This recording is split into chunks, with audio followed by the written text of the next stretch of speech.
አዲስ አበባ የኦሮሚያ አካል መሆን አለባት የሚል አቋም ያዙ የብልጽግና አመራሮች ከአቋማቸው ካልተመለሱ ከኃላፊነት እስከመነሳ ስለዚህ አዲስ አበባ የኬሌ ሳይሆን የሁሉም ኢትዮጵያዊ ልክ እንደማንኛውም ከተማ ተደርጎ መጣ እነግረዋለሁ የሚፈልጋት ወይ ድሮ የሚነግረን ኢትዮጵያ ያመጣ አይደለም ባቡሩን እየነዳው ያለው ሰው እሱ ነው አዲስ አበባ በኦሮሚያ ክልል እምብርት ውስጥ ስለምትገኝ አዲስ አበባ የኦሮሚያ አካል መሆን አለባት አዲስ አበባ የማንናት የማን አይደለችም ብሎ የሚከራከሩ ሰዎች ፌደራል ከተማቱን ወይንም ወደ ኦሮሚያ ተጠቃለል የሚለው ክርክር ከፍተኛ ጭቅጭቅ ከማስነሳቱን ባሻገር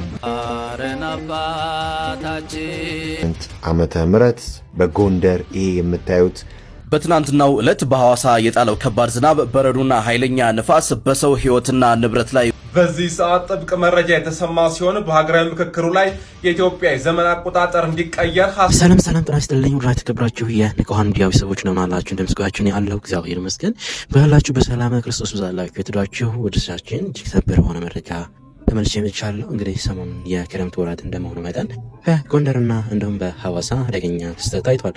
ዝርዝር መረጃውን ማስደምጣችሁ ይሆናል። ሁላችሁም በየሃይማኖታችሁ ጸልዩ ነው ማለት እንደ አንድ ኦርቶዶክስ የሚፈልገው መረጃውን ማስደምጣችሁ ይሆናል። ሌላኛው እንግዲህ የሀገር ምክክር እየተደረገ እንደሆነ ይታወቃልና እንግዲህ በዚህ ሀገር ምክክር ላይ እየተነሱ ያሉ ሀሳቦች ሀገር አልሚ ሳይሆኑ ሌሎችን በጣም ብዙዎች እያስቆጡ ያሉ ለሀገር ትልቅ ሸክም የሆኑ የማይስማሙባቸው በጣም ብዙዎች ሀሳብ ይዘው መቅረባቸውን እንግዲህ በጣም እጅግ አነጋጋሪ ሆኗል። የአዲስ አበባ ጉዳይ እንግዲህ ያከተመለት ይመስላል። ከዚህ ቀደም እንግዲህ አዲስ አበባ ወደ ኦሮሚያ ክልል ትሁን የሚል ጥያቄ ይዘው መጥተው ነበረ። በተለይ የብልጽግና አመራር የሆኑ ከኦሮሚያ የመጡ ታላላቅ አመራሮች የብልጽግና ፓርቲ እንግዲህ ዋናው ጠቅላይ እርምጃ እንደሚወሰድባቸው እንዲሁም ደግሞ የስራ ድርሻ እንደሚባረሩ ከባድ ማስጠንቀቂያ ወጣት ነገር ማስደምጣችሁና በጣም ብዙዎች እያነጋገረ ያለ ጉዳይ ነው። ምላሽም ሰጥተውበታል እናያለን። እስቲ በመጀመሪያው ቪዲዮ ላሳያችሁና ሌሎች ቪዲዮዎች እናያለን። በጣም እጅግ ያሳዘነ ቪዲዮ ነው። በዚህ ደረጃ ነው እንግዲህ በተለይ ኦርቶዶክሳውያን ባካችሁ በደንብ አድርጋችሁ ቪዲዮ ይዩት። አህመዲን ጀበል በዚህ ንግግሩ ወጥቶ ክርስቲያኖችን ይቅርታ ሊጠይቅ ይገባል። ደም እንዳልኳችሁ ስልጤነት ማለት ሙስሊምነት ነው። ስልጤነት ሙስሊምነት አይደለም። ስልጤነት ሙስሊምነት አማራነት በሙሉ ኦርቶዶክስነት ሊሆን እንደማይችል አሁን ጦር የሚያማዝዘን ብዙ ትውልድ የበላብን ጉዳይ ምን እንደሆነ ልንገርህ። የሆነ ብሔረሰብና የሆነ ሃይማኖት የሀገር ባለቤት ነኝ ብሎ ተቀምጧል።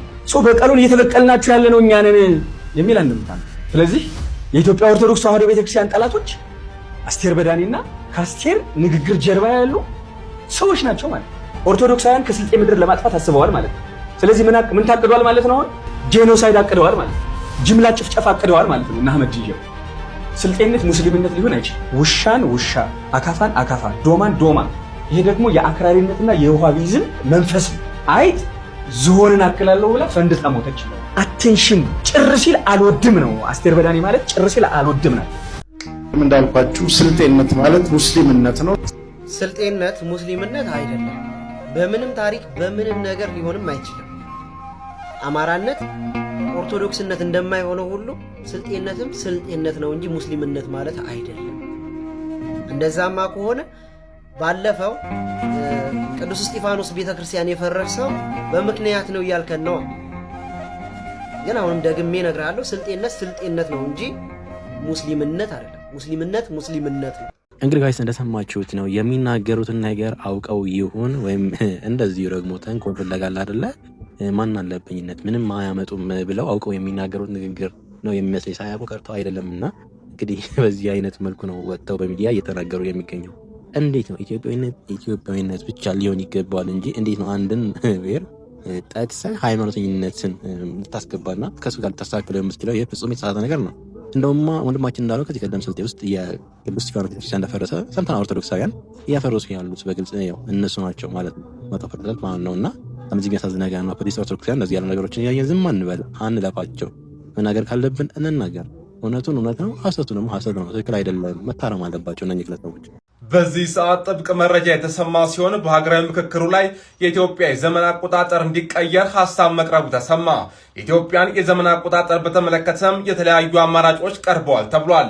በኢትዮጵያ የዘመን አቆጣጠር ውስጥ ሂጅራ ወይንም የእስላማዊ ዘመን አቆጣጠር ይካተት፣ ዓመተ ምህረት የሚለው ይቅርና አሁን ያለው አቆጣጠር ይቀጥል፣ እንዲሁም ከእስልምናም ሆነ ከክርስትና ሃይማኖቶች ነፃ የሆነ የዘመን አቆጣጠር እንከተል የሚሉ ምክር ሐሳቦች መቅረባቸውን ተሳታፊዎች ተናግረዋል። ሁለተኛው ዜና በጣም ብዙዎችን እያነጋገረ ያለው ዜና ይኸኛው ነው። በዚህ ጉዳይ ወንድማችን ጠበቃ እያለ ሰፋ ያለ ሀሳብ አንስተዋል። እውነት ከምን አንጻር ነው ከምን ፊት አንጻር ነው ይህ አጀንዳ የመጣው የሚለውን ጉዳይ ሲያጠራ አድርገን ከሱ ሰምተን እንመለስ። የኢትዮጵያ ዘመን አቆጣጠርና መስከረም 1 የሚባለው አገላለጥ ሊፋቅ ይገባል የሚል አጀንዳ ቀርቧል። ጠበቃና ህግ አማካሪ እያሉ ከዚህ ቀደም ኢትዮጵያ የሚባለው ስም ራሱ አይመጥነንምና ሊቀየር ይገባል ተባለ።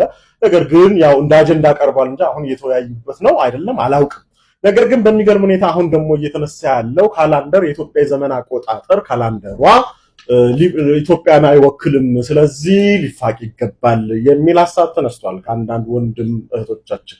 እሱም ብቻ ሳይሆን በተጨማሪም ደግሞ መስከረም 1 የዘመን መለወጫ ሊሆን አይገባም የሚል ሀሳብ ተነስቷል። ሀሳቡ እንደ ሀሳብ በመነሳቱ አይቆጨንም፣ አይከፋንም።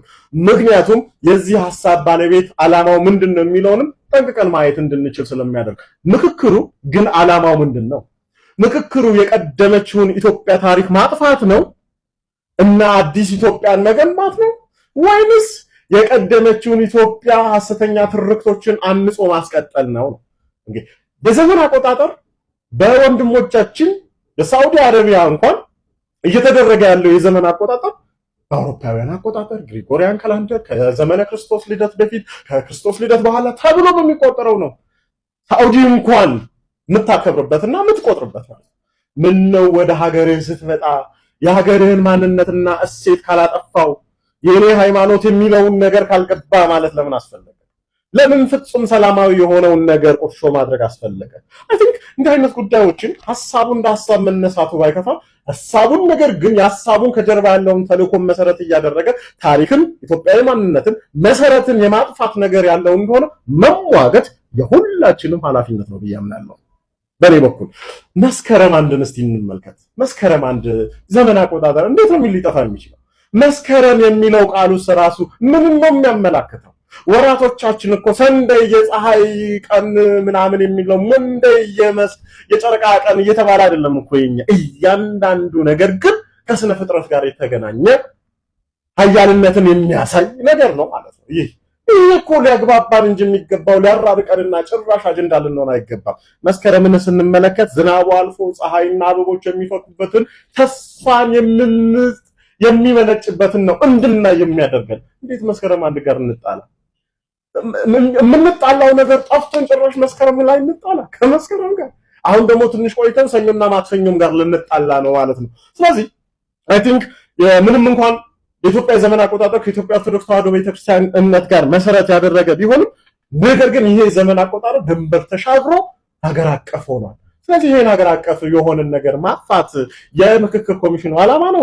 እስቲ ከዚህ ጋር በተያያዘ የእናንተ ሐሳብ አስተያየት ምንድነው? እንሞግት፣ እንነጋገር፣ ግብአትንስ ውጭ ሆነን ተመልካች ብቻ ሳይሆን አድማጭ ብቻ ሳይሆን ሐሳብ ሰጪዎች ምንድነው ሐሳብ አስተያየታችሁን ስጡን። የሚመለከተው አካል ጋር እንዲደርስ ኮፒ ሊንክ፣ ሼር፣ ሪፖስት ማድረግ አትርሱ። አመሰግናለሁ።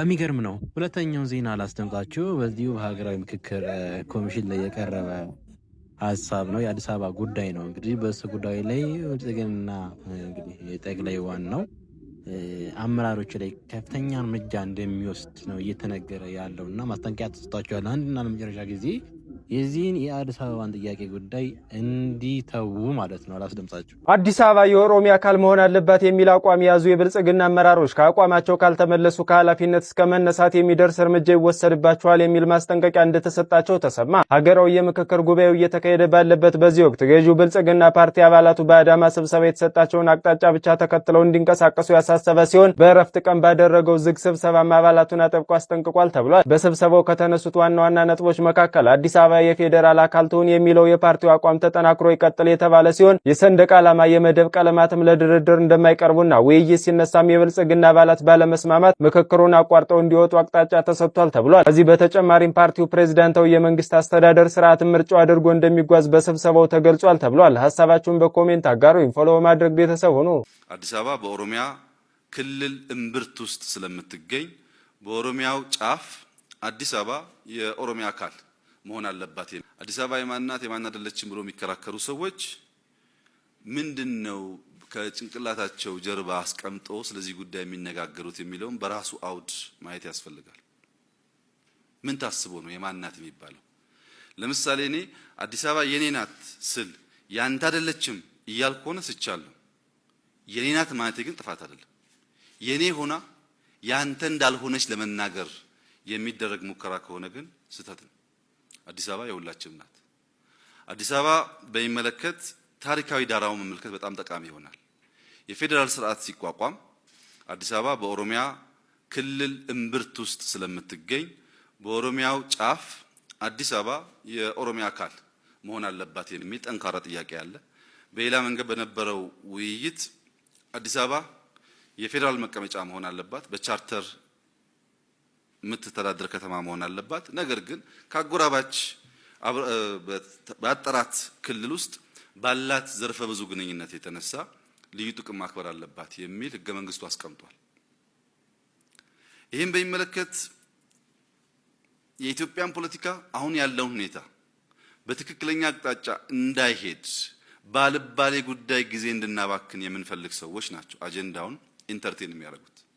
ስለዚህ አዲስ አበባ የኬሌ ሳይሆን የሁሉም ኢትዮጵያዊ ልክ እንደማንኛውም ከተማ ተደርጎ መታሰብ በጣም መልካም ይሆናል። እንግዲህ ጋይስ በምክክር ኮሚሽን ላይ የአዲስ አበባ ጉዳይ ጥያቄ እንደተነሳ በጣም ብዙዎችን እያወዛገበ እንደነበረ ይታወቃል። ሰሞኑን እንግዲህ በመጨረሻም እንደዚህ ያለ ውሳኔ ተሰጥቷል ማለት ነው። ሁላችንም የሚያስማማን የማይካድ እውነት ይሄኛው እውነት ነው ጠቅላይ እያለ ያለውና በቀጣይ ዜና አስቸኳይ የተባለ የጥንቃቄ መልእክት በዚህ ሰዓት ለሐዋሳ ከተማ ነዋሪዎች ተላልፏል። በትናንትናው ዕለት ሐዋሳ በከባድ ዝናብ መመታቷ ተሰምቷል። ጎርፍና እንዲሁም ደግሞ ኃይለኛ ነፋስ የቀላቀለ ዝናብ በቀጣይም ቀናቶች ሊቀጥሉ እንደሚችሉ ነው የተገለጸው። የኢትዮጵያ ሜትሮሎጂ ባለስልጣን በሰጠው መረጃ መሰረትም የዝናቡ መጠን በቀጣዮቹ ቀናት ተጠናክሮ ሊቀጥል እንደሚችል ተገልጿል። በከተማዋ እየጣለ ባለው ከባድ ዝናብ፣ በረዶና ኃይለኛ ነፋስ በአንዳንድ አካባቢዎችም ዛፎችና የኤሌክትሪክ ምሰሶዎችን በመጣሉ በሰው ሕይወትና እንዲሁም ደግሞ በንብረት ላይ ጉዳት አስከትሏል። ታዲያ በቀጣይም የክረምቱ ወቅት እስኪያልቅ ድረስ መሰል የተፈጥሮ አደጋዎች ሊያጋጥሙ ስለሚችሉ ጉዳቱ ለመቀነስና ለመከላከል ህብረተሰቡ አስፈላጊው ጥንቃቄ እንዲያደርግ አስተዳደሩ አሳስቧል። በተለይም ዛፎች፣ ያረጁ የኤሌክትሪክ ምሰሶዎችና እንዲሁም ደግሞ አጥሮች ሊወድቁ ስለሚችሉ በዝናብ ወቅት ከእነዚህ አካባቢዎች በመራቅ ራሳቸውንና ቤተሰባቸውን እንዲጠብቁ ከተማ አስተዳደሩ ጥሪ አቅርቧል። በትናንትናው ዕለት በሐዋሳ የጣለው ከባድ ዝናብ በረዶና ኃይለኛ ንፋስ በሰው ሕይወትና ንብረት ላይ ጉዳት ያደረሰ ሲሆን በቀጣይ ቀናትም ከትናንቱ የበለጠ አደገኛ ዝናብ ሊኖር እንደሚችል ተገልጿል። ስለሆነም ህብረተሰቡ ከዛፎች ከአሮጌ የኤሌክትሪክ ምሰሶዎችና አጥሮች በመራቅ አስፈላጊውን ጥንቃቄ እንዲያደርግ መልእክት ተላልፏል። ለሐዋሳና አካባቢው ወገኖቻችን ፈጣሪ አደጋውን ያርቅላችሁ። እናንተስ በትናንትናው ዕለት የነበረውን የዝናብ ሁኔታ እንዴት ተጋፈጣችሁ? ምንስ ተሰማችሁ? ሐሳባችሁን አስቀምጡ። መልካም ጊዜ። በሐዋሳ የሆነው እንዳያችሁት ነው። እንግዲህ በጎንደር ደግሞ በትናንትናው ዕለት በጣም እጅግ ተለምዶ የማይታወቅ አዲስ ክስተት ተከስቷል። መላው የጎንደር ህዝብን ያስተናገጠ ነው። እሱ ላስደምጣችሁ። ትናንትናው ቀን ማለትም በሐምሌ 21 2018 ዓመተ ምህረት በጎንደር ይሄ የምታዩት ቶርኔዶ ታይቷል፣ ተፈጥሯል ማለት ነው። መታየትና መፈጠር ብቻ ሳይሆን ይህ ቶርኔዶ ወደ መሬትም ወርዶ ከፍተኛ አደጋ አድርሷል። ቤቶችን አፈራርሷል፣ ጣሪያዎችን ነቃቅሏልና ለጎንደር ህዝብ ጸሎት ያስፈልገዋል። አዲስ አበባም እንዲሁም ሌሎች የክልል ከተሞች ላይም ሰሞኑን እየዘነበ ያለው ዝናብ በጣም አሳሳቢ እንደሆነ ነው እየሰማው ያለሁት። የጎንደሩ ደግሞ በጣም ይለይ ነበር። ከዚህ ቶርኔዶ በኋላ ምን ተፈጠረ የሚለው እንደተለመደው በመረጃና በማስረጃ የምናየው ይሆናል። እስከ መርሃ ግብሩ ማብቂያው ድረስ አብራችሁን ቆዩ።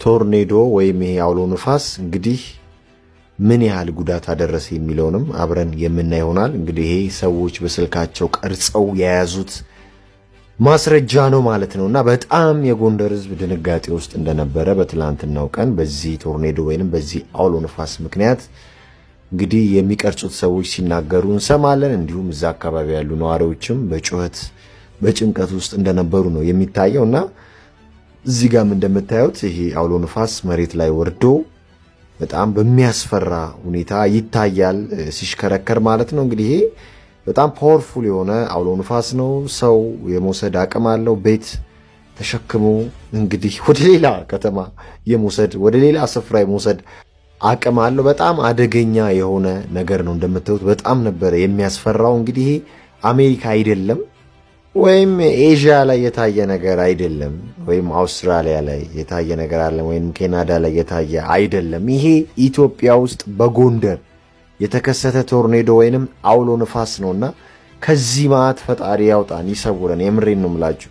ሬር ነው እንደዚህ አይነት ነገር ሀገራችን ላይ ሲከሰት። ከዚህ በፊት በእርግጥ ባህር ዳር ላይ አሳይቻቸዋለሁ። ጣና ያ ቶርኔዶ ተምዘግዝጎ ለመውረድ ሲሞክር ማለት ነው። አሁን ደግሞ ይሄ እንደምታዩት በጣም አውዳሚ የሆነ አደገኛ አውሎ ንፋስ ታይቷል ማለት ነው። ከዚህ አውሎ ንፋስ በኋላ ደግሞ የተፈጠረው ነገር በጣም አሳሳቢና በጣም አስከፊ በጣም አስደንጋጭ ነበር ማለት ነው። እንግዲህ ከተማው ጨልሞ ከዛ በኋላ ንፋሱ እንደምታዩት ነው። ከዛ በረዶ የቀላቀለ ዝናብ ዘንቦ ጎንደር ካናዳ ሆና ነበር ማለት ነውና ሰማዩ ላይ ሁላ ወፎች የሚመስሉ ግን ያልሆኑ ቆርቆሮዎች ሲታዩ ነበር። ታዩታላችሁ፣ ተመልከቱ፣ እዩዋቸው። እነዚህ አሁን ቆርቆሮዎች ናቸው፣ ፍርስራሾች ናቸው። ምንድነው ባል ምንድነው? ጋይስ ምንድነው? በእናታችሁ ንገሩኝ። ምንድነው? ፈርኒቸር ነው? የኪችን እቃ ነው? መደርደሪያ ነው? ምንድነው? ባል ጨንቁኝ፣ በእናታችሁ ንገሩኝ ባል ምን እንደሆነ። ባል ምን እንደሆነ ብቻ ሳይሆን ዓለም እንዴት እንደምትተዳደር እነግርሻለሁ። እናቱ አንቺ ኦልሬዲ ጨልለሻል። እኔ ማለት ነው በነገራችን ላይ እኔ ስለዚህ ልጅ ማውራት አልፈልግም፣ ግን ስፔሲፊካሊ ትዳር ላይ ስትመጣ አጋንንታዊ መሆኑን ተረድታችሁ እኔ ስለሌላ ጉዳይ ስለ ሴቶች መብት ስለ አንዳንድ ጉዳዮች ኢትዮጵያ ውስጥ በሚደረጉ አንዳንድ አሮጋንት በሆኑ ወንዶች በሚሰሩ ስራዎች ላይ በምታደርገው አድቮኬሲ ችግር የለብኝም። እኔ በዛ ጀስት ትቀጥል። ግን ተሽከርክራ ትመጣና የት ነው የምትሄደው? ትዳር ላይ ነው የምትሰካው። እች ልጅ ብቻዋን እንዳልሆነች የማውቀው በዛ ነው። አሁን ልብ በሉ፣ እዚህ ጋር ባል ምንድን ነው አለች አይደል? ቁምሳጥን ነው ምናምን ነው ተሽከርካሪ ወንበር ነው አለች። ትቆይና ደግሞ ምን እንደምትል አሰማችሁ። የቤቱ ካርታ በማስም ነው ያለው። የመኪናው ሊብሬስ በማስም ነው ያለው። ባንክ አካውንታችሁ ውስጥ ያለው ገንዘብስ በማስም ነው ያለው። ሁሉንም ስክሮል ማድረግ አቁሚና መኝታ ቤትሽ ሄደሽ ቁምሳጥን ውስጥ ፋይሉን አውጪና ካርታውንም ሊብሬውንም ኤቭሪቲንግ ተመልከቺ። እዚህ ጋር ደግሞ መለስ ስትይና ከዛ ከናቅሽው ቁምሳጥን ነው ወንበር ነው በርጩማ ነው ካልሽው ባል ንብረት እንደሚገባሽ አድርገሽ ሌሎች ሴቶችን የምትናገሪበት ቪዲዮ ደግሞ ይሄ ነው። እኔ እርግጠኛ ነኝ በዚህ ቪዲዮ በርካታ ትዳር ይህ ቪዲዮ ከተለቀቀ ትንሽ ጊዜው ነው ኢትዮጵያ ውስጥ ካሉ ፍቺ በኃይለኛው ጨምሯል። ታውቃላችሁ ኢትዮጵያ ውስጥ አሁን ሄዳችሁ ስታትስቲክሱን ብታዩ በኃይለኛው ነው ፍቺ የጨመረው። ኮንቴክስት የሚባል ነገር አለ ወገኖቼ። ኢትዮጵያ ውስጥ ያላችሁ ሴቶች እንዳትሸወዱ። ብዙዎቻችሁ አብዛኞቻችሁ ደግሞ የመናፍስት አሰራርን አታውቁም። ኢትዮጵያ ውስጥ ያሉ ሰይጣኖች ሰው አንደበት ላይ ቁጭ ብሎ የሚለፈልፉ ናቸው አብዛኞቹ። በመጽሐፍ ቅዱስ ውስጥ በጴጥሮስ ላይ ያለው ሰይጣን ማለት ነው። ጴጥሮስ ላይ ያለው ሰይጣን እግዚአብሔር አምላክ ወይንም ኢየሱስ ክርስቶስ ምንድነው ያለው? እባክህ ጌታ ሆይ አትሙትብን እያለ ያሽሟጠጥ ነበረ። ሄዳችሁ ስታነቡ ምንድነው? ሂድ አንተ ሰይጣን የሰውን እንጂ እግዚአብሔርን አታውቅም አለው። ምን ማለት ነው? ያወራው ጴጥሮስ ነው። ለምን አንተ ሰይጣን አለው? ጴጥሮስ ላይ ሆኖ የሚቀባጠር ሰይጣን አለ ማለት ነው። እነዛ ሰይጣኖች ደግሞ በብዛት የከተሙት ኢትዮጵያ ውስጥ ነው። ምን እላችሁ ብዬ ነው? እሷን የምትከተሉ ሂዱ፣ መጨረሻ ላይ ደርሳችሁ ራሳችሁ ተንገጫግጫችሁ ስለምትቆሙ ህይወት፣ ተሞክሮ፣ ላይፍ እድሜ ያቆማችኋል። ጀስት ጎ ፎር ኢት አልይዛችሁም። ግን በዚህ ሐሳብ ለምትዋልሉ አንድ መልእክት አለኝ። ወደዳችሁም ጠላችሁም ጄምስ ብራውን እንዳለው ይህ ዓለም የወንድ ነው። እግዚአብሔር አምላክ ነው መጀመሪያ እየሰጠን። ይሄን አምናችሁ መቀበል አለባችሁ። እግዚአብሔር አምላክ ሊያስረዳን ሲፈልግ ነው መጀመሪያ አዳምን ከዛ ሔዋንን የፈጠረው። ለምን እኩል አላመጣቸውም? ብቻውን ይሆን ዘንድ የምትረዳው ያስፈልገዋል ነው የሚለው። ብቻውን ሆኖ መቆየት የለበትም፣ የምታቃጥለው እንስራለት አላለም። የእናንተ ነፃ ፈቃዳችሁን ተጠቅማችሁ ነው ነገሮችን እያደረጋችሁ ያላችሁት። ስለዚህ በጥሩ ምሳሌ ልንገራችሁ ሴቶች ፌሚኒስቶች። አንዱን አገባሽ ወንድ በአንቺ ስሌት እንድንግባባ ተጣላችሁ፣ ባልሽ ይዞ በጥፊ ያጮለሽ፣ ከፈለግሽ መሬት አድርጎ አንገትሽ ላይ ረገጠሽ። ከዛ ብድግ ብለሽ ትደውያለሽ። የምትደውይ ለማን ነው? ለፖሊስ። ለፖሊስ ስትደውይ ሞስት ላይክሊ አንቺን መጥቶ ህይወትሽን ሊታደግሽ የሚችለው ሌላ ወንድ ነው። ኦኬ፣ ሌላ ሴት አይደለም። የመጀመሪያውን እንኳን ሴቶች መጡ ቢባል ሴቶቹ ሲመጡ እነሱም ይዞ በጥፊ ያጮላችሁ። ፖሊስ ሁኚ ምን ሆኚ ዊ ዶንት ኬር። አዳምነታችን ሲመጣ ማንንም ይዘን ጥርግርግ አባታችሁ እናጠፋችኋለን ማለት ነው። አት ዘ ኤንድ ኦፍ ዘ ዴይ አዳምን ሊገዳደር የሚችለው አዳምን መሆኑ ተረድታችሁ አዳምን እባክህ አድነኝ ነው የምትሉት አይደል እንዴ? ለምሳሌ አንቺ ልጅ ሲምፕል ኮንሰፕት፣ አንድ ደሴት ላይ አንድ ሴትና 100 ወንድ አስቀምጠን ሄደን ከ20 ዓመት በኋላ ተመልሰን ብንመጣ እርግጠኛ ነኝ እዛ ቦታ ላይ 100 የሞቱ ወንዶችና አንድ ሴት ነው ልናገኝ የምንችለው። የተፈጥሮ ጉን ነው የምነግርሽ። ልትክጂ ትችያለሽ። በዚህ አጋጣሚ እሷ የምትከተሉ ይህን ምሳሌ ልብ ብላችሁ ስሙ። ሁለተኛ ምሳሌ እየሰጠኋችሁ ነው። በተቃራኒው ደግሞ አንድ ወንድና 100 ሴት ደሴት ላይ አስቀምጣችሁ ብትመለሱ ከ30 ዓመት በኋላ ተመልሳችሁ ብትሄዱ ያ በወቅቱ አስቀምጣችሁ ትሄዳችሁት አንድ ወንድና 100 ሴት ወደ ህዝብ ተቀይሮ ኔሽን ሰርቶ ታገኙታላችሁ። ይሄንን የተፈጥሮ ኃይል የሰጠን እግዚአብሔር አምላክ ነው። የምንነጋገረውን እንነጋገር፣ የማንነጋገረውን ግን ይቅር፣ ትሸነፋላችሁ ብዬ ይሄን የጄምስ ብራውን ሙዚቃ ጋብዛችኋለሁ። ቪዲዮ ላይ ባል ምንድነው ተብሎ ባል እንደዚህ የሚፈልግ ቃል በመጀመሪያ ደረጃ ባል ምንድነው ብሎ ለመጠየቅ ሴት መሆን ይጠበቅብናል። የወር አበባ ያየው ሁሉ ሴት አይደለም። እውነታው እሱ ጋይስ ተሳሳት እንዴ? የወር አበባ ያየው ሁሉ ሴት አይደለም። ሴት አይደለም። እንደ ሴት ጸጉር ሽሩባ ተሰርቶ የመጣው ሴት አይደለም። ብዙ ነገር ናፋቂ። ባልማ የተከበረ አባት ነው። ላደላት ሴት ወይም ደግሞ እግዚአብሔር ላከበራት ሴት ጥሩ ባል ይሰጣል። ባልማ መከበሪያ ነው። ባልማ አባት ነው። ባልማ ወንድም ነው። ባልን ስለ ባል የሚናገረው የባልን ነገር የሚያውቅ ሰው ብቻ ነው። በአባት ያደገ አባቱ ልጆቹ ተንከባክቦ ያሳደገ ሰው ስለ ባል ያውቃል። ካልሆነ ግን ባል ምንድን ነው? እቃ ነው? ፈርኒቸር ነው ተብሎ የሚጠየቁትማ ሚዲያ ላይ ሴትነታቸውን በእቃ የሚገዙ በገንዘብ የሚቀበሉ እነሱ ናቸው እንደዚህ አይነት ነገር የሚሰጡት። ባል ምንድን ነው? ምክንያቱም እንዲፈልገው ነው የሚወስዱት። እንደዚህ ፈልገው